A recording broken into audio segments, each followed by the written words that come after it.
মাননীয় সদস্য সৈয়দ সাইদুল হক হবিগঞ্জ ৪ সম্পূরক প্রশ্ন করুন।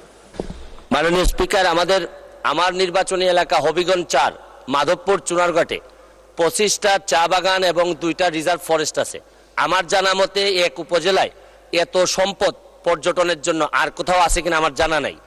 আমার বক্তব্য হচ্ছে, মাননীয় স্পিকার, মাননীয় মন্ত্রীর কাছে আমার জিজ্ঞাসা যে মাননীয় প্রধানমন্ত্রীর যে 6 লেন সিলেট বরাবরে করতেছেন, এতে আমাদের দূরত্ব কমে যাবে 4 ঘন্টা থেকে মাত্র 2 ঘন্টায়। ঢাকা থেকে এর চেয়ে কাছে চা বাগান আর কোথাও পাওয়া যাবে না। তো পর্যটন মন্ত্রণালয়ের এইরকম মাননীয় প্রধানমন্ত্রীর এই স্পিডের সাথে তারা আমাদের এই পর্যটনটাকে সামনের দিকে নিয়ে যাওয়ার জন্য কিছু করবেন কিনা।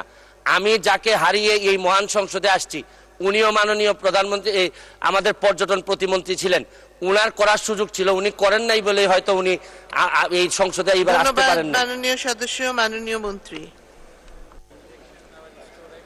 ধন্যবাদ মাননীয় স্পিকার।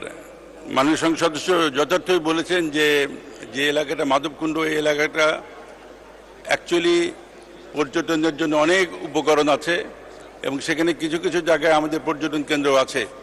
যদি মাননীয় সংসদ সদস্য স্পেসিফিক্যালি কোনো জায়গার কথা বলেন এবং আমাদের সঙ্গে দেখা করেন, তাহলে আমরা সেখানে পর্যটন কেন্দ্র করা যায় কিনা সেটা বিবেচনা করা হবে।